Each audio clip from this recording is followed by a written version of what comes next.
হুম। এই ঘরে কবে উঠছেন?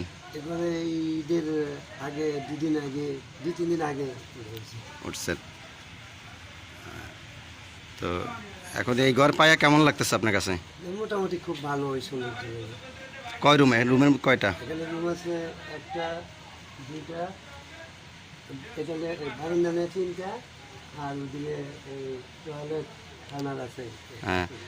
এর আগে ছিলেন কোথায়? এর আগে মানে এখানে ছিলাম, আগে যে ঘর ছিল ওই ঘরে মানে টিনের ছিল, ওগুলো ভাঙ্গা এখন মানে কল করে উঠিয়ে দিছে। ওগুলো থাকার লাগে না, প্রধানমন্ত্রী খুব ভালোই কাজ করে দিয়েছে আমাকে গরিবের লেগে, মানে সুস্থ থাকার জন্য মানে ভালো একটা পরিবেশ করে দিয়েছে প্রধানমন্ত্রী। যেমন এরও ছিল, প্রধানমন্ত্রীর উচিলেই আমরা হয়তো এই ঘরগুলো পাইছি, এমন তো আমরা পাইতাম না। এই লোকে যেমন মনে করেন টিভি সব আমাদের কিছু সহযোগিতা হেল্প করছে সবাই মিলে। হুম। আচ্ছা।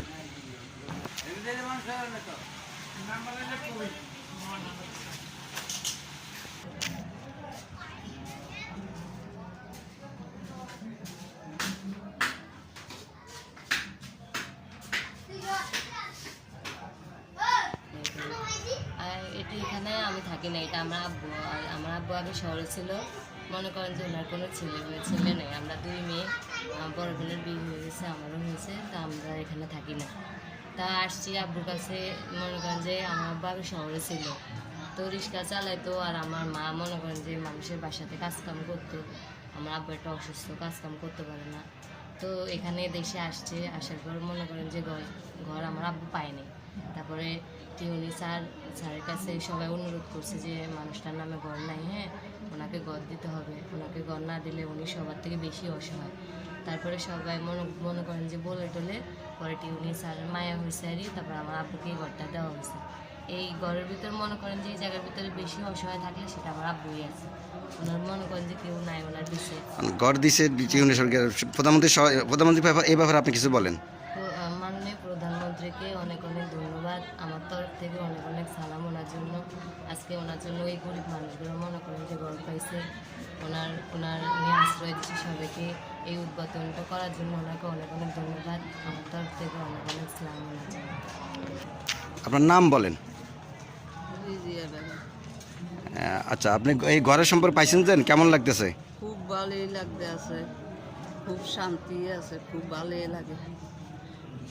আর দিশে যেন খুব ভালোই হয়েছে। আমরা গরিব ভূমিহীন, আমরা নইলে কই যাইতাম, কই যাইয়া থাকতাম, কই খাইতাম, নাই আমাকে স্বামী, তাহলে আমরা হেয়ান দিয়ে একটু উপকৃত আছি, খাইয়া না খাইয়েও আছি।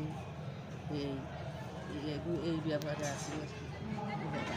আল্লাহ দোয়া করি না, হেতির দোয়ারা আমরা এনে বসিন্দা রয়েছি, বসি, ঘর দুয়ার পাইছি, ওয়াল ফাঁকা ঘর পাইছি, আগে পাইছি টিনের ঘর, অন দিছে আবার হিডা ভাঙ্গা দিছে, আবার অনকার ওয়াল ফাঁকা করিয়া। হের জন্য দোয়া করুন না, দোয়া করুন কার জন্যে? হের জন্য করি, আশপাশ 10 জনের জন্য করি, ভাই বেড়াদের জন্য করি, তো দোয়া করুন না। খুব ভালোই আল্লাহ দিলে।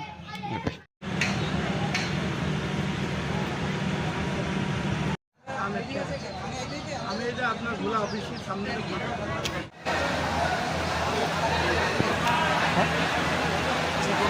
সরকারি অর্থের সহায়তায় জমি ক্রয় করে গৃহ নির্মাণ করে দেওয়া হচ্ছে। বঙ্গবন্ধু ট্রাস্টে 5 কোটি টাকা দিয়েই এই কার্যক্রমটি প্রথম শুরু হয়। প্রিয় সুধীবৃন্দ, ইতপূর্বে 4 দফায় 32টি জেলার সকল উপজেলা সহ মোট 394টি উপজেলা ভূমিহীন গৃহহীন মুক্ত ঘোষিত হয়েছে।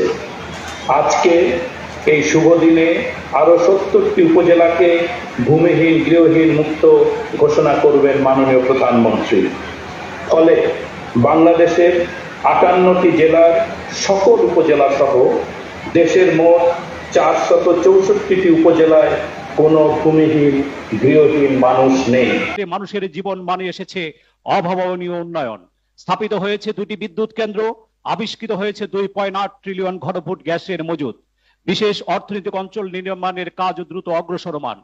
জাতির পিতা বঙ্গবন্ধু শেখ মুজিবুর রহমানের স্মৃতি বিজড়িত মনপুরায় নির্মিত হচ্ছে বঙ্গবন্ধু চিন্তা নিবাস। মাননীয় প্রধানমন্ত্রী, আপনার উন্নয়নের জীবন কাঠিতে দ্বীপ জেলা ভোলা জেগে উঠেছে। আপনার ঘোষিত উন্নত সমৃদ্ধ স্মার্ট বাংলাদেশ বিনির্মাণের প্রতিশ্রুতিতেই এগিয়ে চলছে দ্বীপরানী ভোলা। জেগে ওঠা ভোলাবাসীর পক্ষ থেকে আপনাকে এ জেলার ঐতিহ্যবাহী মহিষের দধি, রূপালী ইলিশ ও পান সুপারির নিমন্ত্রণ জানাচ্ছি মাননীয় প্রধানমন্ত্রী। প্রয়োজনে সোশ্যাল ইসলামী ব্যাংক সবসময় আপনারই পাশে। সোশ্যাল ইসলামী ব্যাংক পিএলসি, উৎকর্ষ অবিরাম।